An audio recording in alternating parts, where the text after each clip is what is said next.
स्वामी म्हणे झाले कृतार्थ जीवन,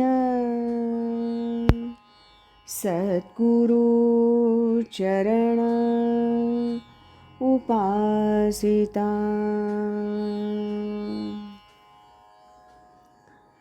परमपूज्य श्री सतीश महाराज देगलूरकर यांनी लिहिलेल्या शिवकृपांकित संत श्री चूडामणी महाराज यांच्यावरील चरित्रलेखाचा आज ऐकूया भाग 4. पुत्रजन्माच्या धामधुमीत शिवरामेश्वरांनी आसपासच्या जातक जाणत्यांना बोलावून आपल्या पुत्राचं जातक करवून घेतलं. आनंदानं सर्वांना विडे आणि दानं दिली. त्यांनी ब्राह्मण श्रेष्ठांना हा पुत्र कुलाचा उद्धार करणारा कसा होणार असं विचारताच ब्राह्मण उत्तरले, हा तपस्वी आणि सज्जन लोकांना मान्य असणारा होईल.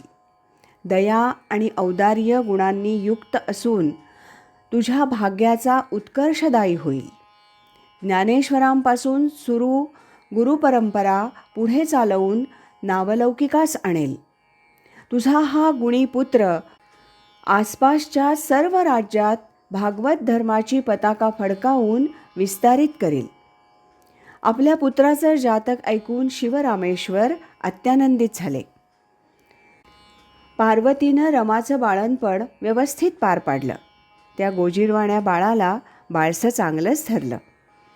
12व्या दिवशी साक्षात शंभू महाराज शिवरामेश्वरांच्या घरी एका तेजस्वी ब्राह्मणाचं रूप घेऊन अवतरले. शिवरामेश्वरानं त्या तेजस्वी ब्राह्मणाचं आतिथ्य करून सन्मान केला. त्या ब्राह्मणाला पार्वतीनं पाहून साक्षात शंकर असल्याचं ओळखलं आणि तिच्या गाली हास्य उमटलं. तो ब्राह्मण म्हणाला, हा स्वगुणांनी त्रैलोक्यात श्रेष्ठ होईल. याचं नाव चूडामणी असं ठेवावं. ही गोष्ट तुझ्या घरी आलेल्या स्त्रीला सांग. शिवरामेश्वरांनी ठीक आहे असं उत्तर देऊन बाळाचं नाव चूडामणी ठेवलं. त्यानंतर गिरिजेचं म्हणजे त्या ब्राह्मण स्त्रीचं मुख पाहून सदाशिव कैलासाला निघून गेले. त्याच दरम्यान एक ब्राह्मण शिवोपासक त्र्यंबकेश्वर इथं शिवपार्वतीचं ध्यान करीत होता. परंतु त्याच्या ध्यानात त्याला पार्वती दिसली नाही. म्हणून त्यानं व्योमकेश महेश्वराची प्रार्थना केली. महेश्वर दर्शन देताच त्या ब्राह्मणानं विचारलं, हा काय प्रकार आहे? आपल्या समवेत माता पार्वती दिसत नाही. तेव्हा शंकर उत्तरले, देवपुरात भक्ताच्या कार्यासाठी अपर्णा म्हणजे पार्वती भक्ताकडे गेली असून 1 महिना झाला परतली नाही, तरी तू तिला आण. तो ब्राह्मण हे ऐकून झटपट देवपुरात आला. त्याचं देवपुरात आगमन होताच पार्वतीला कळलं आणि तिनं शिवरामेश्वरांचा निरोप घेतला आणि ती कैलासाकडं निघून गेली. चूडामणी रंगानं गोरा, आकर्षक कांतीचा असा पित्याच्या घरी शुक्ल पक्षातील चंद्राच्या कलेप्रमाणे वाढत होता. लहानपणच्या चापल्यामुळं सर्वत्र रांगत वावरत होता. त्याच्या मोहक लीला पाहून रमा आणि शिवरामेश्वर आनंदी होत होते. चूडामणी हळूहळू मोठा होऊन बालमित्र जमवून अन्नदान क्रिया करू लागला. तो केवळ चुणचुणीत नाही तर हुशारही होता. त्याची विद्याभ्यासातील आवड पाहून 5व्या वर्षी जातक जाणणाऱ्या ब्राह्मणांच्या सल्ल्यानं ममव्रत इत्यादी मंत्रपूर्वक हृदयालंबन करून वेदांनी सांगितलेल्या विधीनुसार गुरुपदांचं स्मरण करीत गायत्री मंत्रोपदेश देण्यात आला. तेजःपुंज दिसणाऱ्या त्या बटूला मातेनं भिक्षा वाढली. चूडामणीचं अध्ययन. भगवंतांनी गीतेच्या 10व्या अध्यायात ज्या आपल्या मुख्य विभूती सांगितल्या आहेत त्यामध्ये गायत्री छंदसामहम असं भगवंत म्हणतात. त्यावर भाष्य करताना माऊली म्हणतात, गायत्री छंद जे म्हणिजे ते सकळा छंदा माझी माझे, स्वरूप हे जाणीजे निद्रांत तुवा.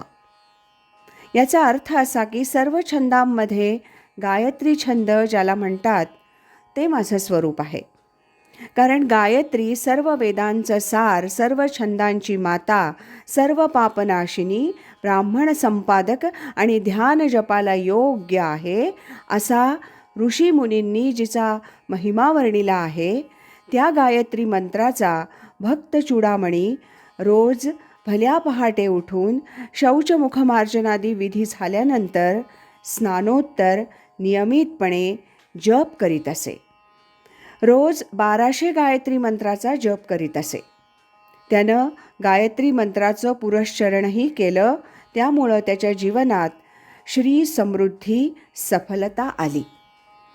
व्रतबंध झाल्यानंतर जवळजवळ 10 वर्ष भक्त चूडामणींनं संहिता, ब्राह्मण, पदक्रम, शिक्षा, छंद, ज्योतिष, निघंटू, निरुक्त, अष्टाध्यायी आदी दशग्रंथांचं अध्ययन करून पाठांतर केलं.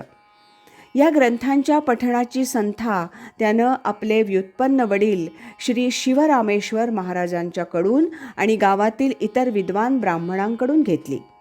त्यामुळं भक्त चूडामणीची एक वेदशास्त्र संपन्न व्युत्पन्न पंडित अशी गणना झाली होती. आज इथेच थांबूया. यानंतरचा भाग उद्या ऐकूया. श्रीमत् सच्चिदानंद सद्गुरु श्री सिद्धयोगी ज्ञानेश्वर महाराज की जय. श्रीमत् सच्चिदानंद सद्गुरु श्री सिद्धयोगी देवनाथ महाराज की जय. श्रीमत् सच्चिदानंद सद्गुरु श्री सिद्धयोगी चूडामणि महाराज की जय. हरि ओम तत्सत.